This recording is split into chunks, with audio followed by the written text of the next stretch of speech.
So welcome again to Innovation City, and it's my incredible honor here to introduce the next speaker. Ladies and gentlemen, boys and girls, and advertising wannabes of all ages, let me introduce to you a man whose creativity shines brighter than the lights of the Naspers building, Mr. Mike Abel. Now, Mike, he's just not an ad man. He's the kind of maestro behind M&C Saatchi & Abel, the kind of agency that turns big ideas into bigger ideas. He uses his power for good, inspiring communities, tackling social issues, and elevating the advertising game in South Africa. I think he's the Muhammad Ali and Elon Musk of advertising wrapped up in one. So if you're thinking about changing the world, which I hope you do, one ad at a time, you've come to the right place. And this is what Mike said, just to give you some sort of idea who you're dealing with here. This is what he said about Angelina Jolie's bottom, commenting on a picture in Vanity Fair. I would argue that in most creative presentations, the butt crack is always the first thing to go. But the butt crack is what gives the ad its X factor. And I'm not against research. It does have its time and place. But the focus group methodology I find generally laughable. I can't agree more. Give it up for the visionary, the mentor, the legend, and this is worth the price of the ticket alone. Get your notebooks out for Mr. Mike Abel. I hope he's here. Oh, there you go. Thank you for the kind words. It's great to be here. I think the fact that Stefan has started this conversation with a reference to a butt crack gives me permission to, open up a little bit and be more relaxed, which I promise to do. So today we're going to be talking, let's see if this clicker works. Yep. It's not changing over there, by the way, because I'm meant to be seeing what the next slide is over here, just to tell you the tricks of the trade. Okay, there we go. Cool, thank you. So to come and talk to you guys about AI and the future of digital marketing. And that is precisely what I'm not going to be speaking to you about today.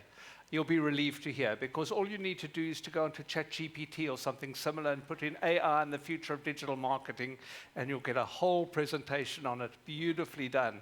So I'm going to be the warm body in the room today, the warm body that is behind AI and everything else that you guys do each and every day, because I think that is much more useful, actually.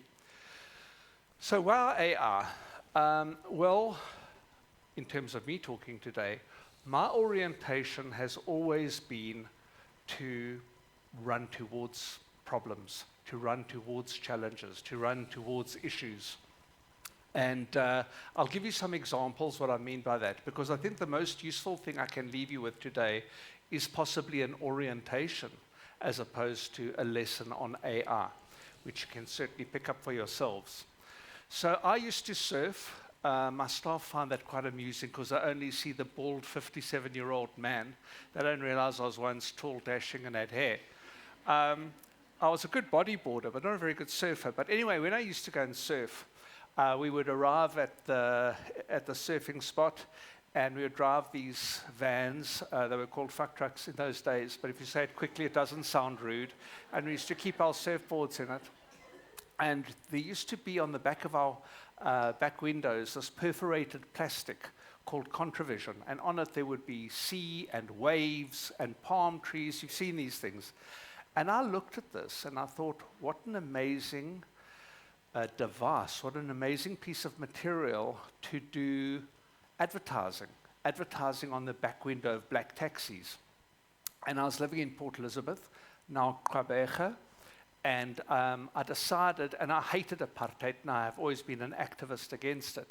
And so I decided to set up my first business during apartheid in the townships of PE with the Taxi Association, Uncledo, and to start doing advertising on the back window of black taxis. And then, in those days, there was the army. You had the choice of either going to the army or going to jail. And being a bit of a wuss, I chose to go to to the army, but I was a conscientious objector and I refused to carry a weapon because that was something that I wasn't prepared to do under the apartheid regime. And when I was in the army, I finished my basic training, and then I was sent to run the army shops in Nelson Mandela Bay. And I arrived on the base to work at the army store, and I saw that there was groceries that they sold and takeaways, like toasted cheese and tomato sandwiches was, I guess, the level of cuisine. And I looked at this and I thought, how many people live on this base? How many people work here? What is the captive audience? And so I then introduced a video store. Videos, by the way, was the thing that you used to watch before Blu-rays, which was the thing that you used to watch before streaming. You shove them into like a book into a machine. And then the video shop took off, and I thought, well, why don't I start introducing white goods? Fridges, stoves, microwave ovens. They did have microwaves then. And introduce credit. And by the time I finished my year in the army, something that I absolutely hated, I'd learned a shitload about retail, and I'd raised the turnover profit of this business by 16 times. So I received a military award, I'll have you know, for raising the preparedness of the command. And I always thought it was an interesting military award because if South Africa ever got attacked, all I'd be able to do is hit the enemy with a cash register. But I think, as I've demonstrated here, two kind of unique and interesting opportunities that are born out of a place seemingly that has nothing to offer. And so what I think is that problems are actually essential to purpose. Without a problem, you don't actually have a purpose. There's an old Kabbalistic belief that challenge is your only opportunity for growth, and it truly is. Without challenge, you don't have growth. And I love this story, and I think the story ties directly into AI and where we are today. And it's a story about an old Indian Cherokee chief, Native American Indian. And he says to his grandson, I've got a terrible fight going on inside of me. There are these two wolves. The one wolf is filled with anger, with resentment, with greed, with envy, with regret. And the other wolf is filled with love and laughter and joy and togetherness. And the little grandson looks up at his granddad and he says, so Grandpa, which wolf is going to win? And he said, whichever one I choose to feed. And we all have that within us each and every day, whether it's in business, whether it's at home, whether it's in our relationships, whether it's in our friendships. Feed the wolf of goodness. Feed the wolf of kindness. Because I think that a positive energy begets a positive energy. And a negative energy does exactly the same. So if you look at this quote, there are opportunities even in the most difficult moments. And what I want to tell you is there are opportunities specifically in the most difficult moments. And I think that AI is a difficult moment for the world and an amazing moment for the world and for digital marketing. And I'll tell you a little bit why. But never focus on the negative. Focus on the positive that comes out of the negative. Run towards the fire. Be ignited by the problem. Because when you do that, when you look at the problem specifically for the opportunity, that is when you will conquer everything. There have been companies, as you well know, Nokia. I don't know how many of you were born when there used to be a phone brand called Nokia. They dominated. That was the phone. The smartphone was the BlackBerry. Neither of these companies really exist anymore, and if they do, who knows?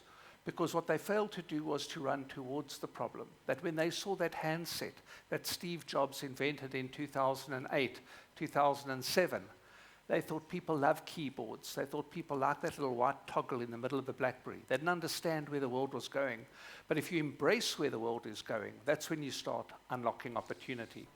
So let me give you an example, tell you a story. So I was living in Australia at the time. For many years, I'd run the Ogilvy Group in South Africa and co-led it. And then I went to run the MNC Saatchi Group of companies in Australia. And so shortly after we got there, my wife realized that we had emigrated, and she thought it was time to go back to South Africa because she wasn't seeing her family and her friends every day. I make light of it, but it was a story. Anyway, so fortunately, I got a message from the Lord. I'm not a very religious man, but that was one of the occasions when the Lord spoke to me. It happened to be Lord Morris Saatchi. And he said to me, Mike, would you consider opening South Africa as part of your regions? I'd have Australia, I'd have Asia Pacific, and South Africa. And I came home and I said to my wife, I said, Sa, I've been asked to open the agency. I can either do it from here or we can go back to South Africa and I can do it from there. And she said, yes, let's do it from there, meaning you do it from there, because she's not in advertising, she's a teacher. So we came back and I returned to South Africa during a downturned economy, an overtraded market. Jacob Zuma had just become our brilliant president, and it was tough.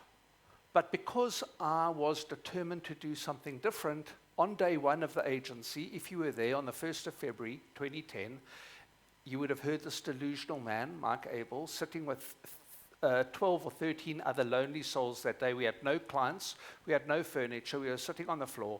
And I said, in 5 years' time, we are going to win Best Large Advertising Agency in South Africa. And we did. And so it's about having a clear vision about what you want to do and then having a clear plan. There's no point having a vision without a plan. That's a dream.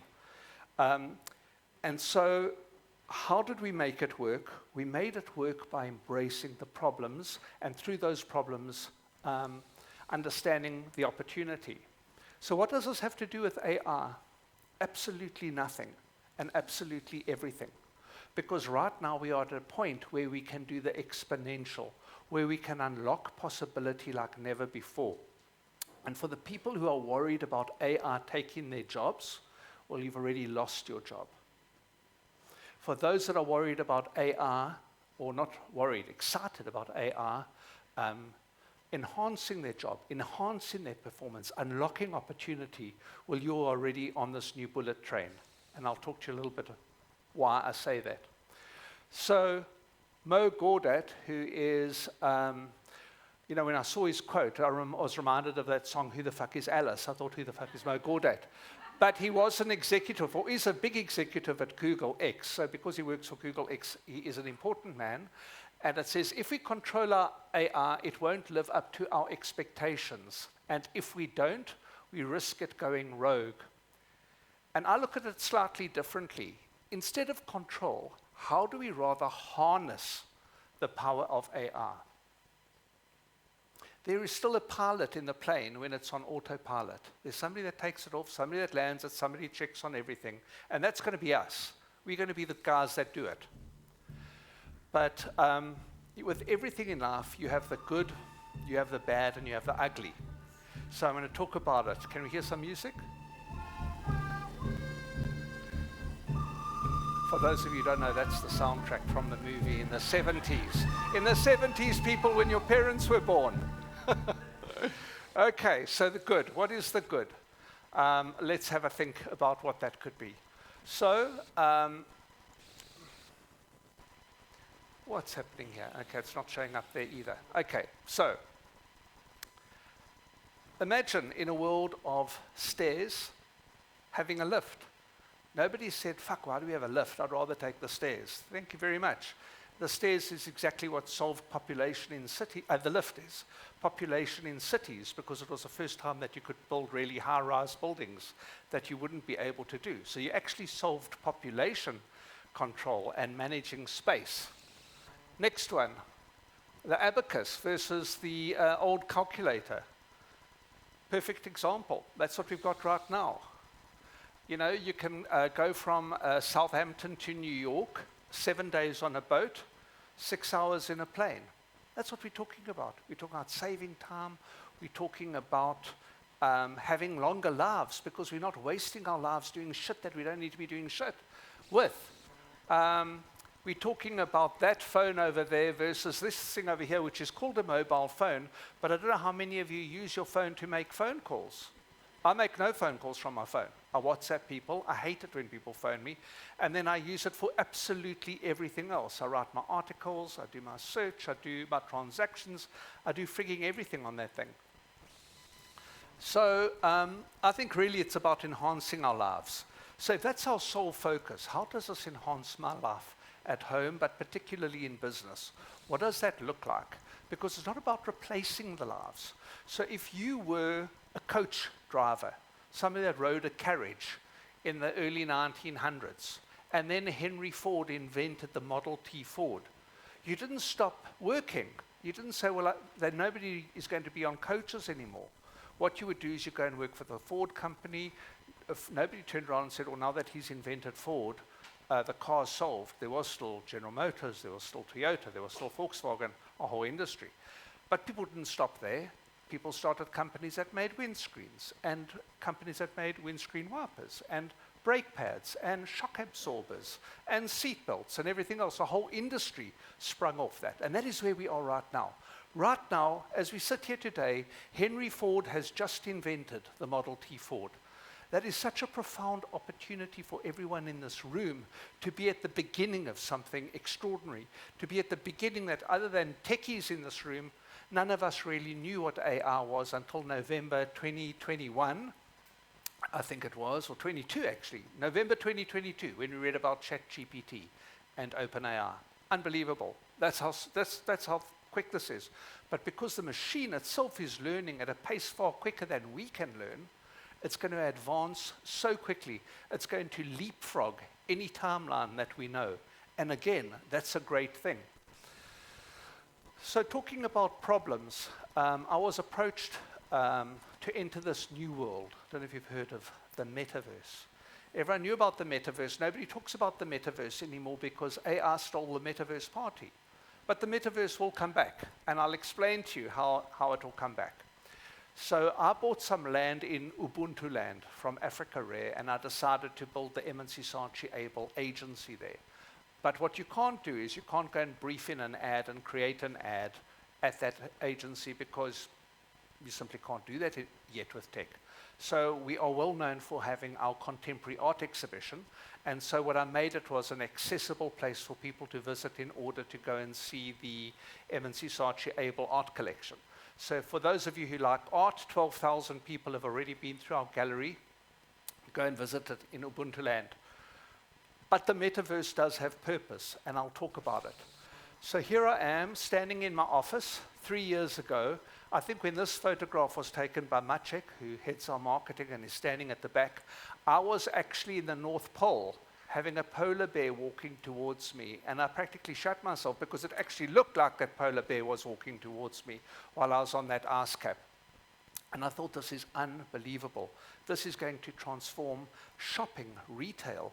You no longer need to go to a store. You're just going to put on your thing, and you're going to be in Takealot. And Takealot is going to be showing you a whole world of things, and I'm sure it will be doing that. And I know Jules is somewhere in the audience, unless she's left. You hear Jules? I think she's gone back to the office. Takealot's a busy place to work. And that's what you're going to be able to do. You don't have to go to the Gucci store. You'll be able to go and watch their collection in New York for Fashion Week, right next to the stage. That's all available right now. That's not even stuff that's coming. What is coming is how you're going to be able to transact and get it. And so that's 3 years ago, and they're big, clunky, horrible things. And then this is kind of a couple of weeks ago, the cover of Vanity Fair, and Tim Cook, who has a little bit more access to technology than I do, still wearing these clunky, horrible things. But the thing that Tim Cook is looking, people say, fuck, that's amazing, look at those goggles. No, it's not goggles. What he's wearing is the dial-up version of the internet, when in my day, you used to double-click on that thing about 25 or 30 years ago, and used to go, grrrch. Remember that? Yeah, that's where the metaverse is, that is where AR is, that is where Oculus or Apple glasses vision is. So it's all going to change, and we're here in this room and able to harness it. So what do we mean by running towards it?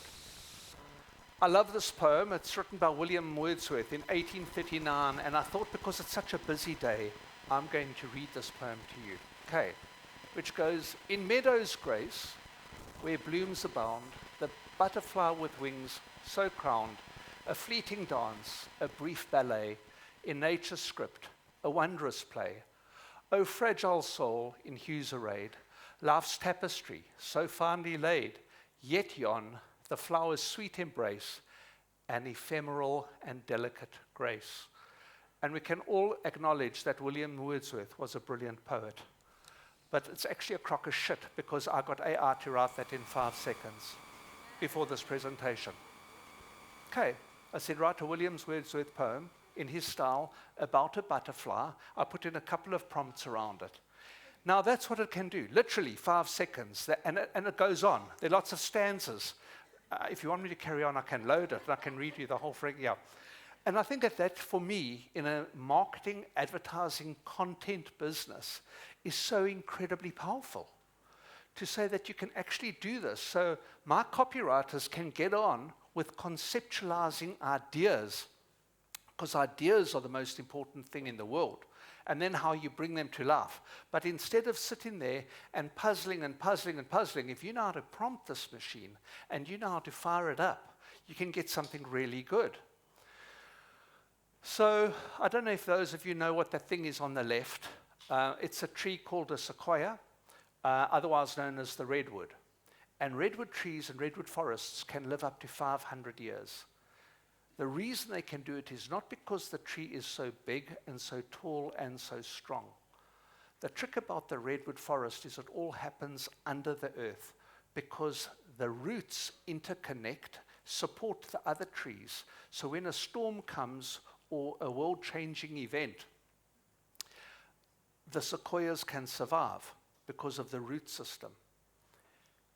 Now, business can be a lot like that, and that's where I believe we are right now in terms of AI, in terms of technology, in terms of the metaverse, in terms of blockchain technology, because all of these things are converging. They are all working together. So this is the new redwood forest, and I took this from the movie Avatar, as most of you would know. This is in a planet called Pandora. I know that a lot of people, after they saw the first Avatar, had to go and see therapists because they wanted to live in Pandora, and it upset them that they wouldn't. But what you're seeing about these trees over here is these are the blockchain trees. These are the tech trees. These are the behavioral tech trees. These are AI. And that root system is all connecting underground to be able to unlock the most unbelievable opportunity. So let me talk to you about how that manifests. So I was recently invited to become the non-executive chairman of a brilliant Irish research company, global company, but based in Ireland, by Per, who's sitting right here, the entrepreneur and genius with his partners around this business. And I've been asked many times to sit on boards and to be a non-executive director. I've never said yes until Per explained it to me. And I said to him, Per, tell me about this business. Why is it so interesting? And he said to me, Mike, how much innovation have you seen in qualitative research over the years, or even in quantitative research? And not to knock the research industry in any way, every way maybe too, in any way, but the reality is that there has been very little innovation in this particular industry for the last 3 decades. I mean, I've been in advertising for 35 years, despite my youthful good looks. I'm an old man now, and research hasn't changed much since I started my career. All of a sudden, I'm looking at something that is unbelievably revolutionary, because what this can do is it can take behavioral technology when you're doing research. The camera's looking at you, it's assessing 70% or thereabouts. Let's not quote an exact number because 92.3% of stats are made up on the spot. The majority of your truth is in non-verbal cues, the stuff you aren't aware of. And when you are sitting in a research group, whether you are in a focus group with 6 other people drinking beers and eating cold sausages, and where the loudest arsehole in the room leads the opinion of everybody else, and the people sitting on the other side of the glass are looking, and they're believing everything you're saying. But what you're saying might not be true at all. I mean, you paid to be there, and you're just saying what you're saying. So we've got no idea whether what you're saying is true or not.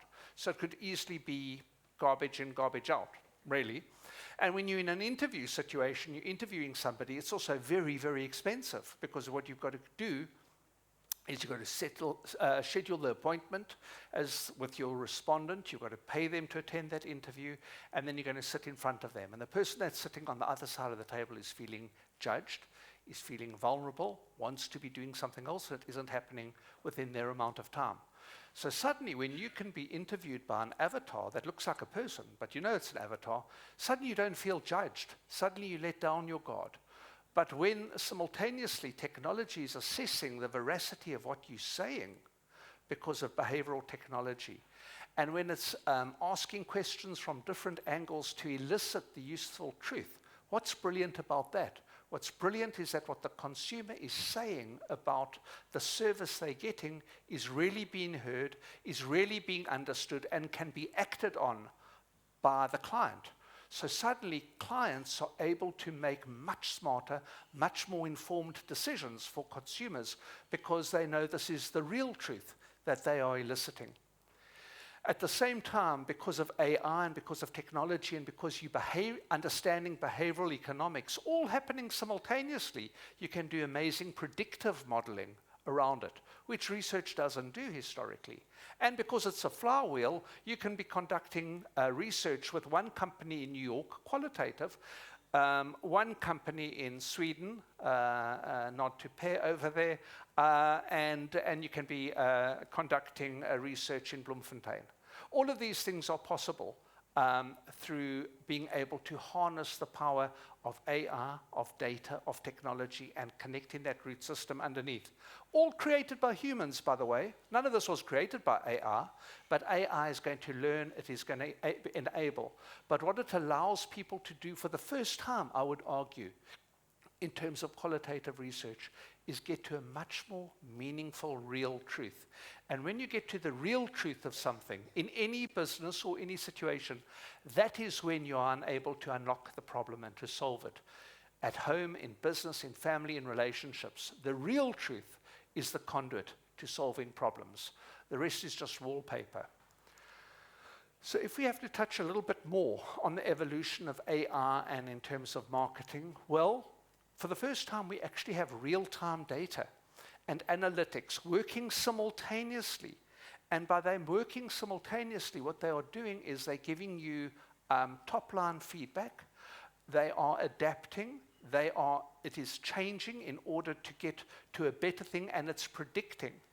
Now, that level of response has never been possible before. So in terms of call centers, the ability to not, at the moment you get that strange number that comes up on your phone and you think, well, I don't know, maybe I've won the lottery, so I'll answer this fucking thing, I don't know. And then you hear a person on the other side, hello, do you know? I mean, that's like, what is that? It's like rubbish.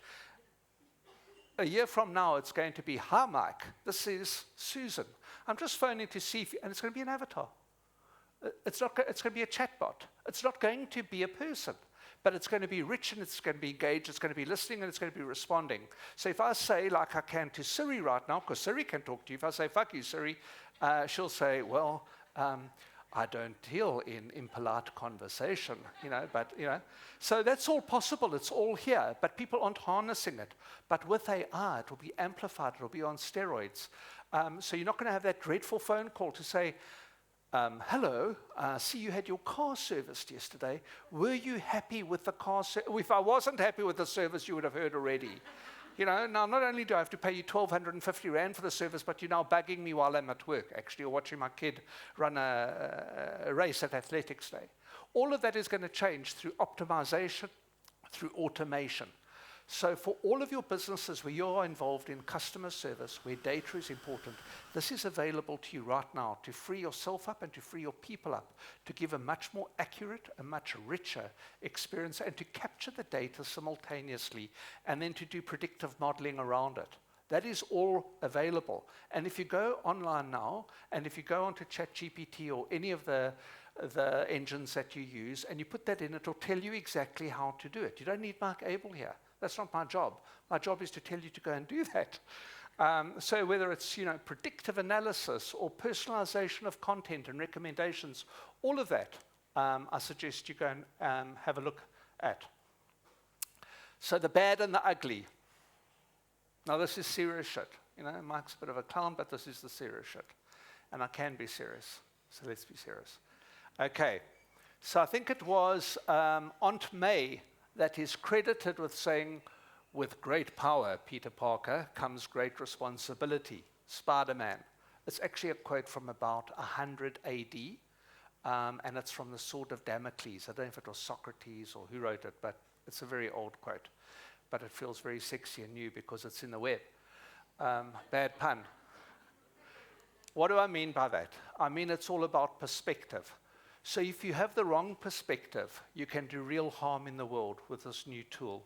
And let me explain to you why. So I love cars. I've been involved in automotive advertising for probably 30 years of my career. Now, cars are amazing things. They are sexy. They can go fast. You've got power steering, you've got air conditioning. It will get you safely from point A to point B, depending on how you drive and depending on how other people drive. But if you're going to drive through those red traffic lights, if you're not going to put on your seatbelt and you're going to drive 140 in a 60 zone, cars can be incredibly dangerous. No different to AR. No different to how people are going to use it. And that's the most terrifying thing as well about the internet. And hopefully AR can solve a lot of those things, because the reality is that when you are meeting, you're a young girl of 11 and you are in Berlin and you're meeting a lovely 11-year-old girl in Tokyo, and you're getting along really well, you don't know if the 11-year-old girl in Tokyo is a 55-year-old man and a predator.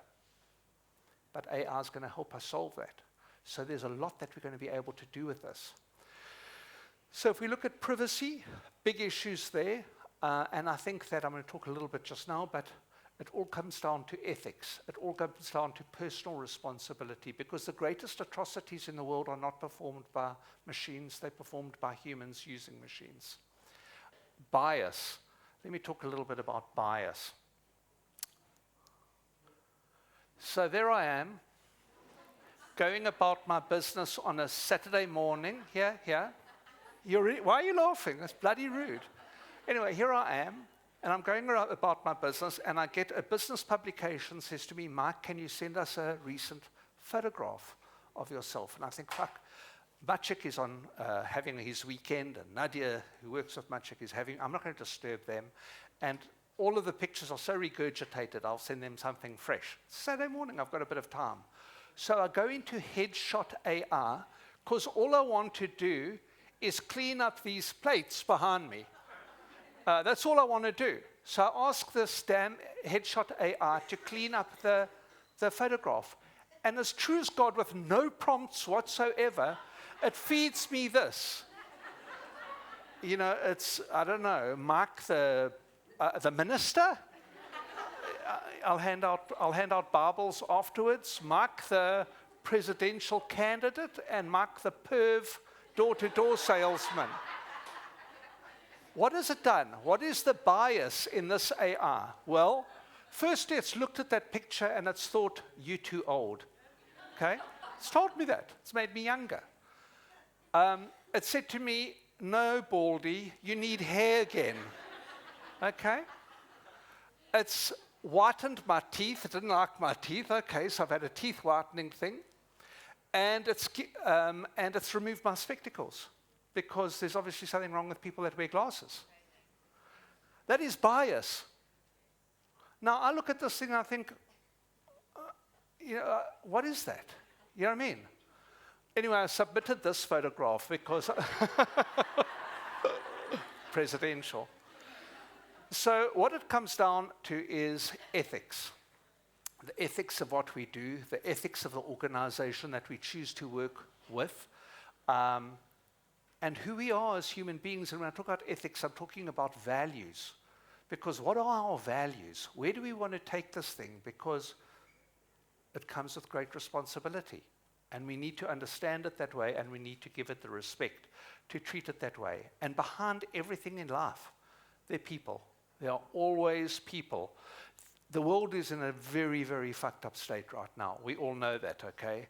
The hate that's happening online, the way TikTok is being used to divide the world and sow hate, the way Facebook, Instagram, all of this stuff is to divide, to break. It's like the Tower of Babel again, trying to break people up and separate people. It's the most disgusting thing. People are doing that. That's not TikTok's fault. Of course, TikTok is enabling it, but that content is being made by people. And our job is to stop that, is to stop the garbage going in order to stop the garbage going out. And I'm actually hoping that these social media platforms will harness the power of AI to get rid of hate. Because if you try right now and put in a hateful comment on ChatGPT, chances are you're not going to be able to get a response.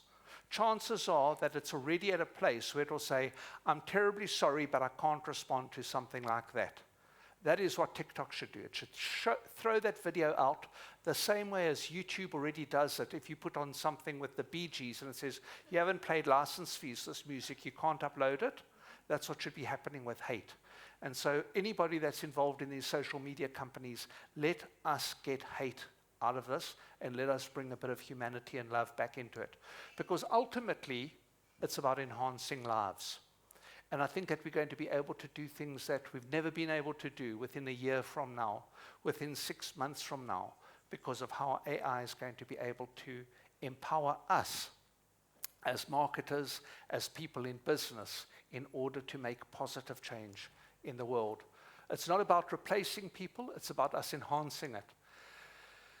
And they say there is no AI without people, but there will always be people without AI. And that is true because if people disappear, then there is no purpose for AI. You know, if it's going to become some Steven Spielberg movie where you've got electronic dogs walking around, or who the fuck wants to be there for that in any case. So I think that it's all about us. So we've spoken about the good, we've spoken about the bad, and about the ugly. And this is where I want to end my talk today. And that is Prometheus was allegedly kicked out of heaven because what he did was he gave fire to man. And the gods frowned on this. And why did they frown on it? Because fire has the ability to cook, to warm food, to warm you, and to give illumination. But what fire also has the opportunity to do is the profound ability to destroy, to burn everything down. So harness your fire for good, please. Let's provide illumination. Let's provide warmth. And if you see anybody that wants to burn the house down, let's help put out that fire. So how are you going to harness AI for your companies? It's all available. There's nothing you can't know. Any questions you have of me, you can ask of AI, and it will give you those responses. And pretty damn smart. You can even become a poet, like Williams Wordsworth. So be curious, lean in. If anything scares you in life, run towards it. Don't run away from it. Problems are bullies. When you run away from problems, they'll chase you, they'll catch up, and they'll beat you. So run towards them, because like bullies, they then start to run away from you when you tackle them head on. Thank you very much for your time and for inviting me.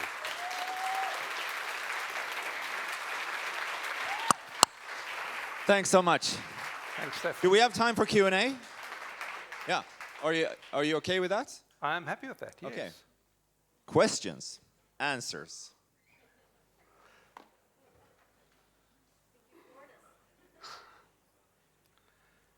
Come on, guys. Hi. Hello, hello, hello. Fine, I can use my inside voice. Hello. Yeah, it's there. I can hear you. Thanks, Mike. So you mentioned your writers using AI to do sort of that grudge work, and it sort of leaves them to ideate. Is there that risk sort of this law of averages where they're not getting stuck into it? So do they just become prompt engineers? How do they still make sure that their thinking and their ideation is world class? Well, it's still very much at the nascent stage. So if you have to come to the agency and you sit in my creative department, people are not writing prompts for AI for an ad and to get an output. What they might be doing is asking AI for different suggestions, solutions, ways of tackling it. But in no way is the copy currently in the agency being written by AI. I have no doubt that it will be. But then you still obviously need the copywriter to bring the texture, to bring the nuance, to bring the meaning, to make sure that it is accurate. Because there's an enormous amount still of nonsense bullshit that is woven into it. So let me give you an example, not copy specific. But for some of you in the room, you might know, and as Stefan touched on earlier, I do tackle some major issues because I am an activist, and I do try and make the world a better place. I'm an activist against corruption, against intolerance, against bad shit. And so I put into AI about 2 months ago, because I was writing a bio, and it says, Mike Abel is known for saying quite provocative things or taking a hardline view on certain things. What would those be? What AI did is it took Mike Abel, it geolocated me in Cape Town, and it took what are provocative or what's a better word for that provocative? Issue-based things, I guess, in Cape Town. And it wrote this thing about Mike Abel is a fierce believer in Exit the Cape. He thinks that Cape Town should... I fucking hate the idea of Exit the Cape. When Exit the Cape approached me 2 years ago to talk to me about being their ad agency, I said, I think it's the most entitled thing I've ever heard about. Cape Town is part of South Africa and we're going to contribute to the economy. We're not going to try and halve it off. I mean, what the fuck is that? But that's what it fed back to me. So you've got to be very careful in terms of where it's drawing information from and what it's giving you. So right now what we will do is we will use it for conceptual insight. We will use it for crafting. I don't know if when you've written anything on LinkedIn and you've seen, would you like AI to do this? The minute AI does it, it makes you feel like you're this weird robot. You know, it was very impressive at that time that we're not, no, fuck off, I'm going to write this myself. So it still has to evolve. So I think that we're along, but that is where it's going to go, definitely. And I don't think that that's a bad thing because, as you say, then people will get into prompting. And what the great opportunity is, it frees you up to think of innovative ideas because my clients are not coming to me for an ad. They're coming to me for growth. That's why they come to M&C Saatchi Abel, so that I can get people to take their brand off the shelf versus somebody else's brand.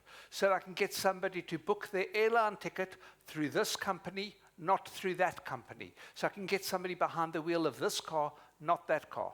So we commercial psychologists, that's what we do in our industry, and we bring creativity to problem solving. And AI isn't there yet. It's an enabler, but it's not a solution. Does that answer your question? Cool. Go for it. Hi, my name is Paul. Hi, Paul. From 99 Cents. Okay. And I imagine Elisma spoke previously about the challenges people faced in adoption of the internet back in the day, spies, fear, and so forth.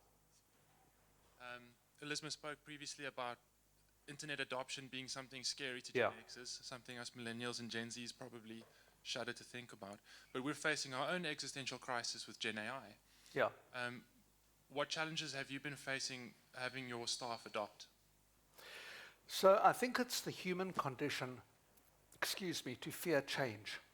All change is scary. Whether it's the internet, whether it's, you always have the early adopters and you always have the laggards. Now, if you look at South Africa as a marketplace, generally, we are an early adopter market. You know, I travel extensively on business. I can tell you that the banking in South Africa is the best in the world. Nobody touches us. I can tell you that our telecommunications is at the best in the world. I can tell you that our marketing and advertising and creative industry is at the best in the world. So I think that I think we are far quicker in a frontier and pioneer economy. Any third world economy, and we are always a clash between first and third world challenges in South Africa, we adopt shit very quickly and we harness it quickly. And I think that the ability of mobile phone, smartphone penetration being almost 100% is going to force people to start adopting the technology much quicker than they might in more established markets than ours.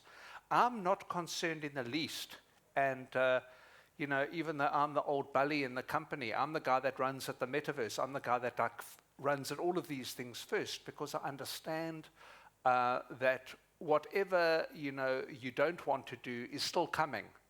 You know, you're not going to be able to stop it from coming. So I think it's about painting the benefits. When people see the benefits in something, they overcome the fear. So that's what you've got to look at. That's the conversation I'm having with my people, is I'm not looking to make your job easier. That's not my job. I'm looking to make your job better. Looking to make you more effective at what you do. You know, when I had, so I've got about 400 people in the company, and when COVID hit, a lot of companies used that as an opportunity to shed staff, whereas they might not have even needed to. And when I talk about shedding staff, I'm talking about warm-bodied people that have to go home and wonder how they're going to pay their children's school fees, how they're going to pay their rent, how they're going to make their car payment, how they're going to buy food. We didn't lose a single person in my company because we took a decision that we were going to focus on what we could do, not on what we couldn't. And I was going to keep people until I could no longer pay their salaries, you see. So there's always that opportunity in a company to do the wrong thing, I guess, by your people, to say, oh, well, that person's not tech savvy, that person must go, this person isn't embracing AI, this person, no. What you've got to do is you've got to ignite the light in the person, and you've got to show them the benefit, you've got to show them the opportunity, and then they'll do it. Because why wouldn't you do something that makes your life easier or better? And that's the picture we need to paint. Go for it. Do you have any predictions on the influence of AI on the remuneration model between client and agency, where things could be done quicker, so that instead of hour-based, to maybe output-based? Have you had any thoughts around how AI might change remuneration? Okay, did you guys hear the question at the back? No. Okay, so it's a great question. Do I have any thoughts around how AI is going to affect the remuneration model in terms of how agencies charge clients, or how clients are prepared to pay agencies, because stuff can be done quicker, faster, cheaper? It's going to definitely affect it. There's absolutely no question. And that is why what we need to be in our business is ideas people and problem solvers. If our remuneration is exclusively based on output, we're going to be in a lot of trouble insofar as the stuff that AI can do. What AI can't do currently, well, I suppose it can in quite a rudimentary way, is come up with that unique solution, because what it's going to do is it's going to pull, it's going to pull, it's going to pull, and it's going to give you something that has kind of been done before, but slightly different, because it's generative. So what we need to do is to stay ahead of the game, and then also, to the earlier question about prompting, is to know how to drive the machine. Because what we are going to become is pilots, even though we have autopilot. And talking about a plane analogy, because I like this analogy, a plane doesn't take off with the wind behind it. A plane takes off with the wind coming at it, because what it does is it adjusts the flaps. That's how it gets liftoff. So if we adjust our flaps to this with the client, if we prepare to engage the conversation, if we don't come back from the client and say, can you fucking believe they want us to relook the... No, what is the client saying? What are they asking us to do? Why are they asking? Is this fair? Is this right? Because why would you charge the client for something that you're not doing? And that's wrong. You know what I mean? So we are going to have to adapt. There's no question it's going to change the remuneration model, I think, fundamentally in terms of delivery of certain aspects. No question. Maybe you won't even from now be saying, well, I've got a proofreader. And the client will say, why have you charged me 500 Rand an hour for a proofreader when AI can proof? Okay? Quite right. No more proofreader. Proofreader, come. You're going to be doing this. You're not going to be riding the carriage anymore. You're going to be working in a brake pad factory. Okay. Cool. At the back there.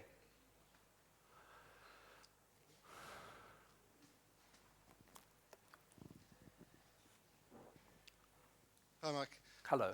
Considering you dived a bit into the metaverse space with the MNC Saatchi Gallery, what's your thoughts on a stab in the dark at a adoption timeline, or general adoption timeline, in terms of VR, AR, goggles, the whole story? Yeah.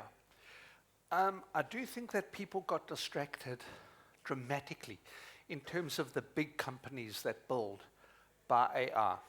And I think that, it's like a shoal of fish. I think they're all swimming that way, and then when this thing happened, they all suddenly realized.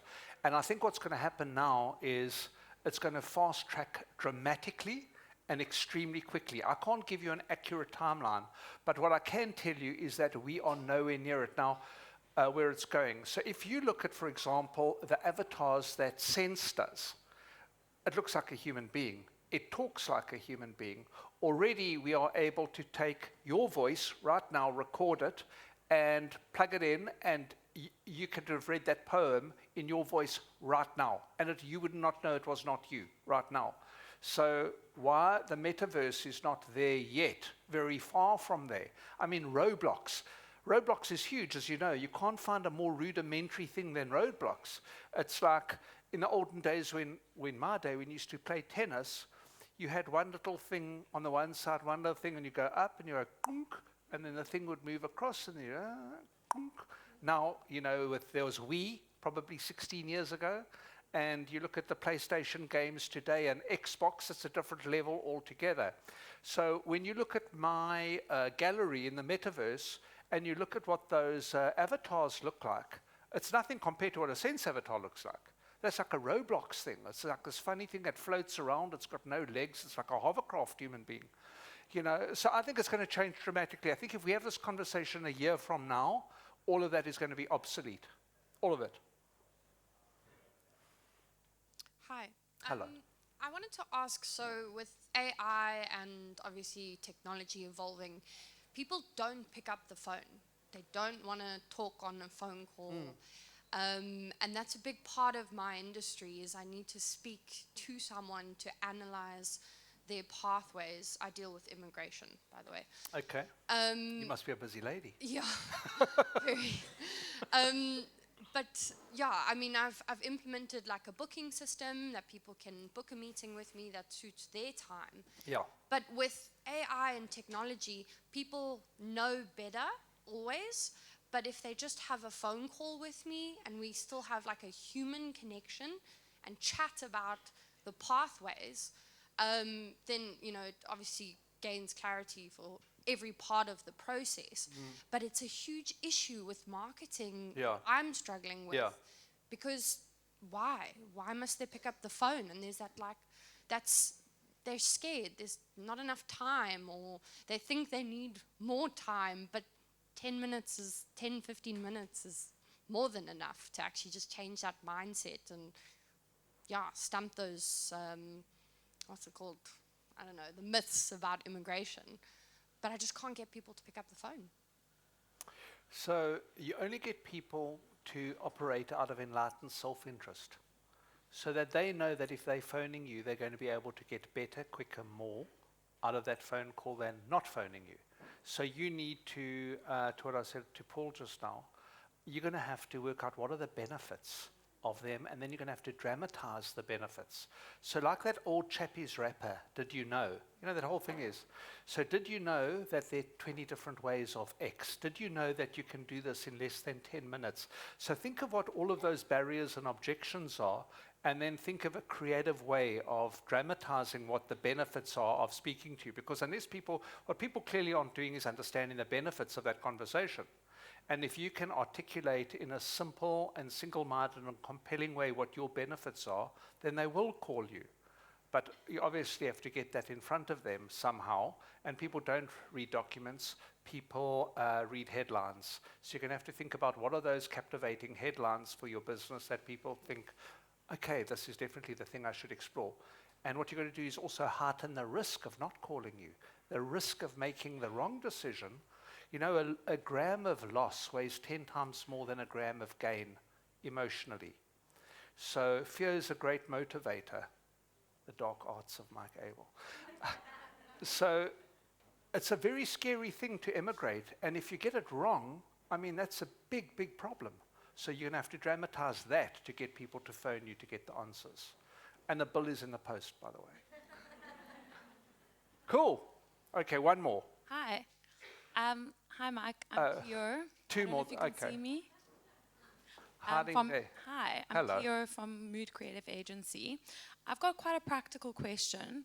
I'd love to know how AI has benefited you personally in your professional career.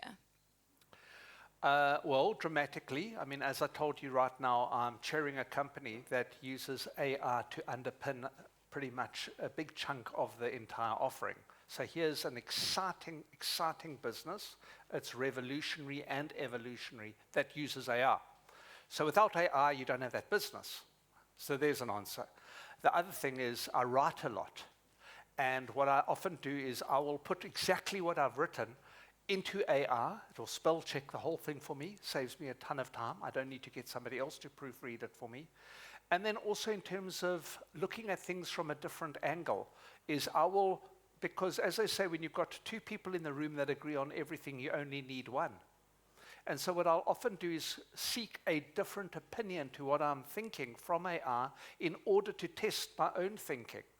Because I'm not going to enter the world with the point of view that I'm always right. I'm far more interested in what I don't know than what I do know. What I know already. I want to know what I don't know. And AI is brilliant at telling me that. So those are tangible examples about how I actually use it every day. Last question. Hi. Hello. My name's Amber. I'm a lecturer at Inkscape Stellenbosch. Okay. And in many cases, when AI got introduced, every college been freaked because the students were suddenly using that only and not actually putting the effort in. Yeah. So what would you suggest to have an AI use in college that wouldn't just take away from original thought and innovative thinking? So we can introduce this as something that's amazing and something that they should know how to use without just making them not think. Yeah. I do think that AI is going to dramatically enhance the experience of education. So if you look at education, by and large, universities and schools have not changed since way before Victorian days. It's an industry desperate for disruption. It's an industry desperate for flexibility. It's industry desperate to meet students on their own terms. Some of the most brilliant people I know have got ADHD and can't sit in the lecture hall and can't concentrate, but because their brains are wired differently. But they're no less intelligent. In fact, many of them are super intelligent. How does the university use AI to adapt to that? How do you meet people? How do you look at an auditory learner versus a visual learner, whatever? Because what you're trying to do is to impart knowledge, not to teach in a particular style. You with me? So I think that if we liberate ourselves from a traditional approach, you say, how do you harness this thing in order to maximize the potential of the student to learn this, to be interested in it, whatever, I think then that unlocks massive opportunity.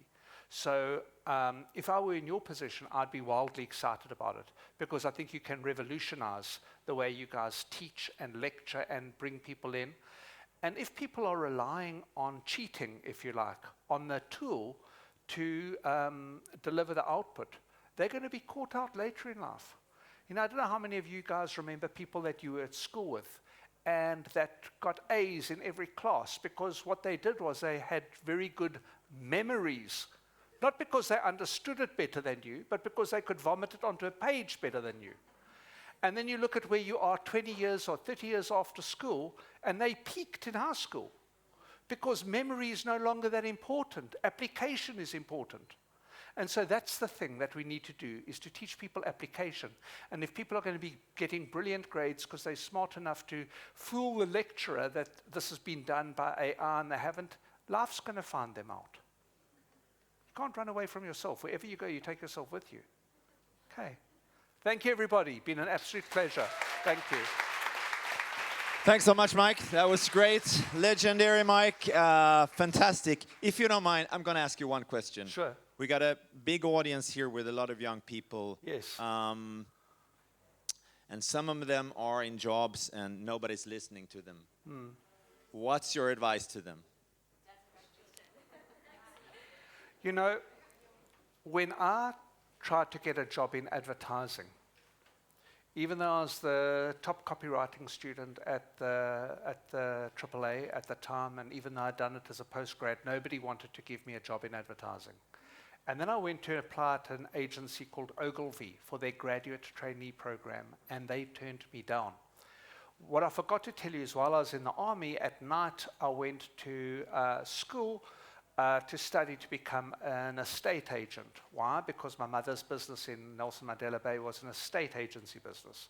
Why? Because she was an academic. She had her master's in French literature. She knew that wouldn't pay the bills, so she needed to do something practical in order to support the family. So I thought, well, that makes sense. If I can't get a job at a great agency, I don't want to work for a shit company, because if you work for a shit company, it'll spoil your whole view of what it's like. I am segueing to answer your question directly. I was just wondering. Yeah, no, trust me, I haven't forgotten the question.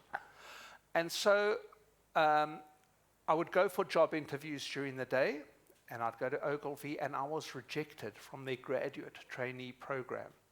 And then a tiny little agency at the time that was a breakaway from Ogilvy called the White House, a great advertising agency back then, part of the DDB network, gave me an opportunity. And within 3 months of starting off as a graduate trainee, I was made the account director on the Woolworths account, and within a year I was running Woolies at the White House. Okay, why? Well, I'd mentioned to you that I'd worked in the army at that shop and what I'd done there, so I understood retail, I understood customers, so that was my X factor.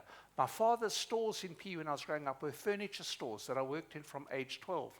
So here there were people that felt that I couldn't add value because I was unknown, if you like, and that they decided to hire some of their friends' children onto that graduate trainee program.